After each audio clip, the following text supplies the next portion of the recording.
Had a good time? Been- Yeah, it was all nice. Yeah? Yeah.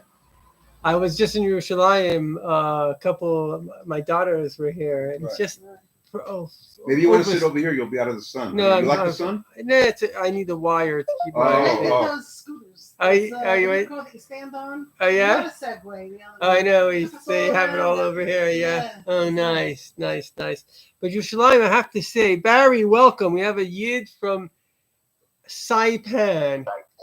Saipan Thank is you, joining Rabbi. us all the way from Saipan. What Wow. time is it by you? It's 11 o'clock. 11 o'clock. Fantastic. How was your Yom Tif? Good. Baruch Hashem. Barry, can I know her? Barry, what are you, 80? 81. 81. Turned 81. He's a martial arts I'm expert. giving a boxing demonstration. Giving a boxing demonstration. This guy's great. And Yeah. Barry, do me a favor. Tell our esteemed guest and audience what caused you to become religious and at what age. Say that again, Rabbi. Again. What?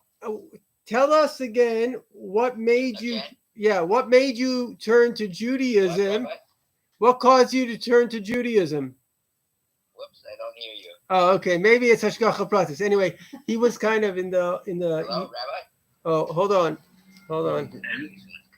Someone hit me. Can you hear me? Oh, can you hear me now? Yeah, I hear you now. Okay, I'm just giving you some introduction. How old were you when you decided to get more involved in Judaism? I think I went back and forth, but when I was about 40, I think. About 40. And the reason was you were studying martial arts and you were studying about everybody else's culture, so you decided to study. Right. I was following the Karate Kid, lifestyle. I moved to Japan, and then to study karate, then Tai Chi. So I immersed in Japanese culture. Yeah. Then I moved to Taiwan, immersed in Chinese culture. Then when I was in Thailand, I had epiphany. I said, here I am, seeing the people, immersed in their culture. And I felt the strong pull towards my Jewishness, So I walked into a bookstore called the DK Bookstore in Bangkok. And it's an English bookstore, but this is in Bangkok. Right. And I find Souls on Fire by Elie Wiesel. Wow. And so that was, and he had talked all about the beautiful Hasidic traditions. And I said, wow, here I'm looking at Zen, I'm looking at the other stuff, and everything is right there, and it's much You like some more water? and it touches my soul. Wow.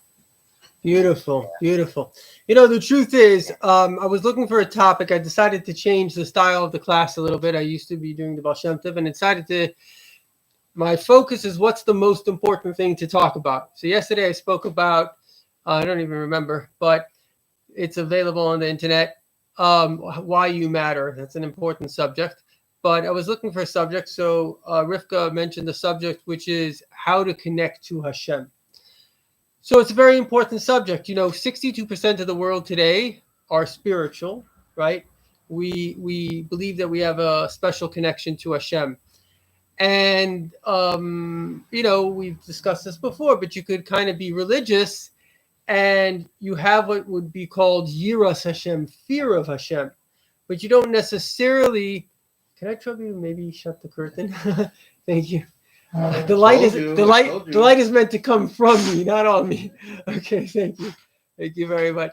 So the idea is that we're meant to kind of, the Rebbe actually says a fascinating thing. The Rebbe says that in this generation, Hashem made it that we would come to him out of love. We don't even realize who we are and where we are and what's going on.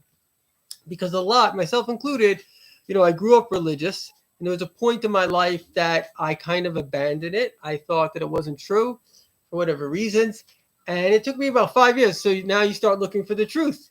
It took me about 5 years of literally I looked through, what's reform. And I realized, no, that's not true. I looked through different religions. And I thought it's just a rat race. It took me about 5 years to realize, wow, Avish is real. It's real.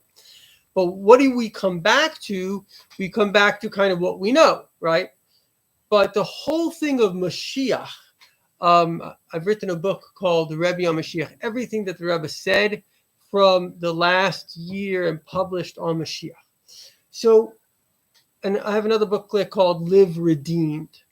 And if you remind me, I'll send it out, or I can maybe put it out on the group so you guys can look at the booklet. But the point is that everything in this world has an inner and an outer reality, right? Right now, we just met Jack. Right. Okay, so I know a little bit about you, right? Your wife, Kenai Nahar, has been 30 years with you. They asked Mrs. Einstein. No, 32 years. 32, excuse me. They asked Mrs. Einstein if she understands Mr. Einstein's theories. You know what she said? She says, "I understand Mr. Einstein." Right? So, like, nobody knows each other like you know each other, right? Because even I'm, thank God I got remarried. So, but I'm with 2.5 years with my wife. So I know her. Yeah, I know what's making her upset. I know when she's I know her a little bit. Imagine I was 32 years with her. You just know each other, right? So the thing of knowing someone takes time. And the same thing is the essence. To know someone, you're knowing their essence, right? What I see in, I don't want to use you as an example, but you see somebody, you don't know that person. You have an experience. Yeah, let's say you get a dog. You don't know the dog. Even dog owners, they have this tremendous understanding of the emotions of the dog. What does this dog want? In fact, I have a little bird. My little bird, Kenai Nahar, I have him for 2 years. I kind of understand my bird. I know what makes him anxious. Not only that, he it's like a budgie, so you're meant to mate them. So we had, long story short, his mate died. I could literally see his heartbrokenness on his face. Now, you would not think a normal person, you say, look, in fact, my wife came, she knew that the one died just because the way she was able to see it. Your parents, you have children, right? Our children, I have children, Baruch Hashem, they don't have to say anything. You look at them in a second, you know what's going on. Why? Because you know they're inside. And so the world is made up of an outer dimension and an inner dimension. And this is a very important thing. Why? Because we can't have the greatest blessing of this world without the outer dimension. Because if there was only the inner dimension, what would be left? Just Hashem. So you have to have what's called a time, space, soul dimension. It says in Sefer Yetzirah that Hashem made time, space, and soul. A universe is a time, space, soul dimension. And what is time and space? Ultimately, all it really is the ability for an independent thing to experience. Why? Because if there's no time and space, there can't be any change. And in fact, there can't be anything but Hashem, because there's only Hashem. So for me to have an experience, I have to exist. Time and space has to exist. I have to have consciousness, and now I can have experiences. So the whole unit, and that's really Einstein's theory of relativity. What does relative mean? When they asked him for what is the theory of relativity, he said, when you're sitting on a hot stove, a minute feels like an hour, and you're having a good conversation, an hour feels like a minute. It's relativity. So, in other words, what he was really saying, they say only 12 people really understood the theory of relativity, and I would like to say I'm the 13th. What Einstein is really saying is that it is an experience. Time and space, we always thought of these things as being absolute, but really he's saying, well, is it really absolute? You slept for 8 hours. That was one kind of an experience, not a very major experience unless you had some interesting dreams. You davened for 5 minutes, but from the depths of your heart. That is a powerful experience. You have love, you lonely. All these kind of experiences are kind of like a suitcase, and you're putting inside the suitcase these memories. And these are kind of the individual. So why is this important? First of all, it's important to appreciate the differences. It's important to appreciate that if we didn't have separation, we could never have unity. All the things we go through in life have to be there. And of course, God forbid, if there are tragedies, we have very, very difficult things that we don't understand. So we're not talking about these terrible things, but generally speaking, the things like I was actually speaking to somebody today, and he's going through how are things going? Well, ups and downs. He's a young man. I said, listen, life has to have ups and downs because we would all like life to be up. But if it never had a down, you would never learn anything. You would never realize what an up is. You would never realize what an up is. Furthermore, if it never had a down, when you wouldn't have to, the guys, let's say, setting up an apartment that his refrigerator broke. If you didn't have this problem, you wouldn't now have to call that technician. Without that technician, you and him would have never met. Life is really designed. Why did Hashem make it? We have to have men and women. I remember asking my brother, a very, very holy, smart brother, I said about marriage. He says, listen, it doesn't really make sense, but this is what Hashem wants. But what is it? Why does Hashem want it? Because if you didn't have the separation, you couldn't have the connection. Men and women are suited for each other because we're a little bit the same, we're a little bit different. So that allows you to have connection. Why did Hashem make a world that sometimes, you're both business people? Why do you have to have business? Most people, they're involved in work of some kind or another. Why? Because people wouldn't interact. They'd have nothing to do with each other. In fact, the Rabbi once told a lady, a very competent woman, she says, you should be in business so you should be able to interact with people. I'm not saying that as a blanket statement, but the point is that there's something very valuable to that. And in fact, one of the greatest tragedies of our modern society is that people go into, it's appropriate for some of our crowd. This is the problem. Yeah, this is the problem. But besides that problem is that people go into, let's say, there's a study, it's very interesting. It was a New York Times article. It's called Crossing the Hamish Line. What happens when a person, Baruch Hashem, gets some money? In fact, that was a rabbi in a resort town. So we had some Baruch Hashem wealthy people. There's a guy there, very, very wealthy, in rands, billionaire. So that could be in the hundreds of millions of dollars. But so he showed me his house, right? His vacation home. He said, I'd have to spend at least 20 years here to justify the expense. Like this vacation home was more than most people would ever live in. And I lived in that area. People buy these, their vacation home is like 20 million, it's Meshuggah. But it was beautiful to see. Why? Because he's a Yid. So all the neighborhood kids are playing in the pool and so it was like, then you go to, I'm not putting anyone down here, but you go to a Goyish vacation home.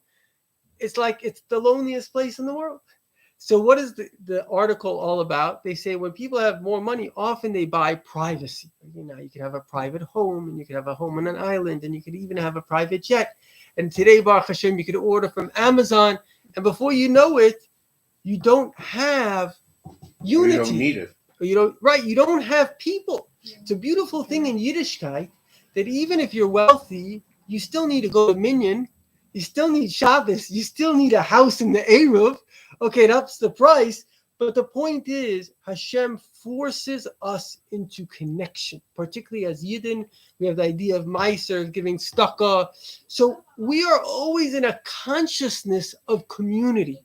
And it's very, very important for people because if people lose that consciousness, you can buy your individual, your peace, but all you bought was a separation from humanity. And that's so. Why am I bringing this out? Because I'm trying to say that there's an inner reality and an outer reality. Now, there are three major inner realities that we have to understand. The first inner reality is your relationship to yourself. That's a very, very, very important relationship. In fact, the Rebbe said to this lady, it was a guy, he became the head of the World's Teachers Association. So the Rebbe says, schools help with career paths or skill sets. They may also help with interpersonal relationships. A kid goes to school, so he begins to learn how you have to behave with other people. But they're missing a very important factor, which is kind of what the Torah gives. And the Rebbe was like a universal person. He wanted everyone to have it. It's called the intrapersonal skill set. In fact, I come from Kansas, and the Board of Education of Kansas, they did a massive study, 5 years. What are we going to teach our kids in public school? And they asked businesses, what are the kinds of people? It all boiled down to one thing: intrapersonal skills, which is the skill set of dealing with yourself. And so the very first thing that a human being needs, in fact, that's really what education is all about. How do I overcome my emotions? How do I become a mensch? How do I become independent? I was saying this the other day on the blog. You ever listen to it, the Farbrengen chat? No? Okay. Missing out. Oh, yeah. Good. I don't know if you're on it, the Farbrengen group. Do you want to be on it? No, I don't. If you want to, yeah. Okay, cool. So we post a lot. I'm happy to put you on. I post a lot of little sayings, like I call it soul liners, tidbits, right? So basically, the point was, I just remember 1 second.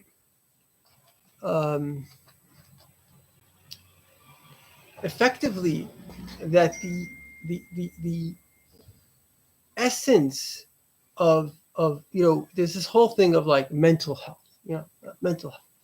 But what exactly is the definition of that? So a very good definition to that is, are you functioning? Because are you happy? Are you sad? Well, if you're mentally healthy, sometimes you'll be happy, sometimes you'll be sad, right? There's a very terrible idea in the Western world, which is we should always be happy. Actually, you shouldn't always be happy. Sometimes you shouldn't be happy.